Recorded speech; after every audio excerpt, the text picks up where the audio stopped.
पूर्णिया में आपने पप्पू यादव को देखा, हिना साहब को आप सिवान में देख रहे हैं, वो भी निर्दलीय उम्मीदवार हैं, लेकिन बड़े-बड़े दिग्गजों की परेशानी बढ़ा रखी है उन्होंने और वो चुनाव जीतने की रेस में है। मैं ये नहीं कह रहा कि जीत जाएँगी या पप्पू यादव चुनाव जीत जाएँगे, लेकिन अगर जीत जाएँ तो हैरानी नहीं। पवन सिंह का पलड़ा ज़्यादा भारी है, उपेंद्र कुशवाहा पर भारी पड़ रहे हैं और उपेंद्र कुशवाहा कौन उम्मीदवार? उपेंद्र कुशवाहा जो अपने आप में एक बड़े नेता हैं बिहार में।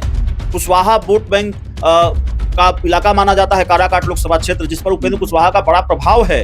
उपेंद्र कुशवाहा जिनको मोदी का साथ है, जिनको चिराग पासवान का साथ है, जिनको नीतीश कुमार का साथ है, जिनको मांझी का साथ है। पवन सिंह ऐसा नहीं है कि सिर्फ निर्दलीय चुनाव लड़ रहे हैं या बस लड़ने के लिए लड़ रहे हैं। जिस तरह की लड़ाई वो लड़ रहे हैं और वहां से जो जमीनी खबरें सामने आ रही हैं, वहां की जो जमीनी तस्वीर से निकलकर सामने आ रही है, कुछ भी हो सकता है। हम ये नहीं कह रहे हैं कि उपेंद्र कुशवाहा हार ही जाएंगे या पवन सिंह जीत ही जाएंगे, लेकिन जो वहाँ इंडिया गठबंधन के उम्मीदवार हैं, जो सीपीएम के उम्मीदवार हैं वहाँ, वो तीसरे नंबर पर चले गए हैं और अब लड़ाई रह गई है उपेंद्र कुशवाहा और पवन सिंह के बीच, और बहुत कांटे की लड़ाई रह गई है। सिर्फ इस वजह से कि पवन सिंह की अपनी एक पॉपुलैरिटी है, अपना एक उनका दर्शक वर्ग है, श्रोता वर्ग है, सामाजिक समीकरण भी है। सामाजिक समीकरण भी है। जिस जाति से वो आते हैं वो जाति भी बहुतता में है, लेकिन पवन सिंह का बहुत राजनीति में कोई उत्कृष्ट योगदान तो नहीं। झमकौला से हुई पावर ऐजे से शुरू होला।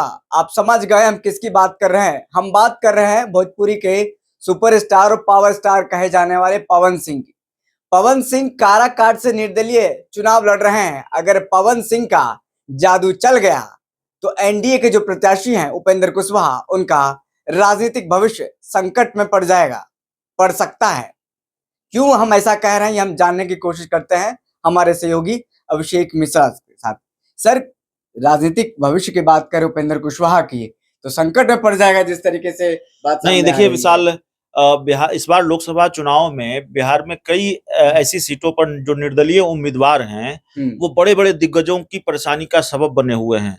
पूर्णिया में आपने पप्पू यादव को देखा, हिना साहब को आप सिवान में देख रहे हैं, वो भी निर्दलीय उम्मीदवार हैं, लेकिन बड़े-बड़े दिग्गजों की परेशानी बढ़ा रखी है उन्होंने और वो चुनाव जीतने की रेस में है। मैं ये नहीं कह रहा कि जीत जाएँगी या पप्पू यादव चुनाव जीत जाएँगे, लेकिन अगर जीत जाएँ तो हैरानी नहीं होगी। ऐसी लड़ाई वो लोग लड़ रहे हैं अपनी-अपनी सीटों पर और काराकाट लोकसभा सीट पर पवन सिंह का भी यही हाल है।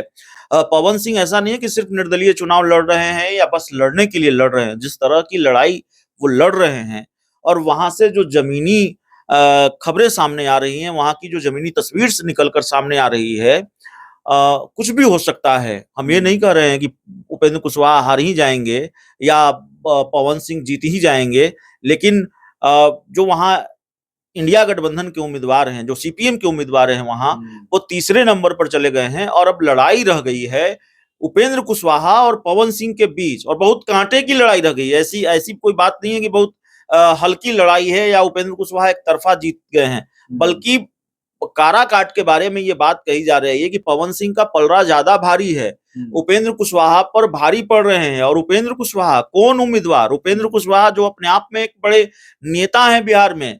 कुशवाहा वोट बैंक का इलाका माना जाता है काराकाट लोकसभा क्षेत्र, जिस पर उपेंद्र कुशवाहा का बड़ा प्रभाव है।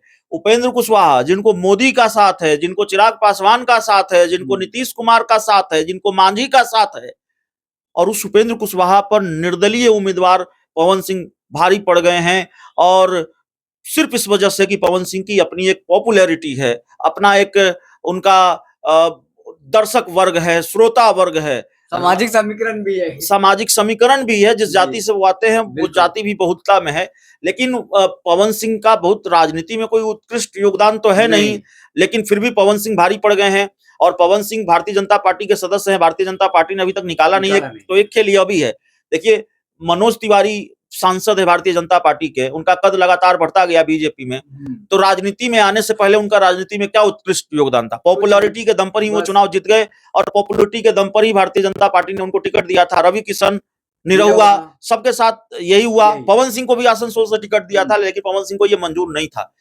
तो पॉपुलैरिटी कई बार चुनावी मैनेजमेंट पर भारी पड़ जाती है। पॉपुलैरिटी कई बार राजनीतिक दिग्गजों के जो जातीय समीकरण होते हैं, जो सियासी समीकरण हैं, वो भारी पड़ जाते हैं। और काराकाट में मैं यही होता हुआ देख रहा हूं, काराकाट लोकसभा सीट पर यही होता हुआ दिख रहा है और पवन सिंह भारी पड़े हुए हैं। अब सवाल यह है कि क्या पवन सिंह अगर चुनाव जीत जाते हैं, पावर स्टार के पावर का जादू अगर चल गया विशाल, तो क्या उपेंद्र कुशवाहा का राजनीतिक भविष्य संकट में पड़ जाएगा?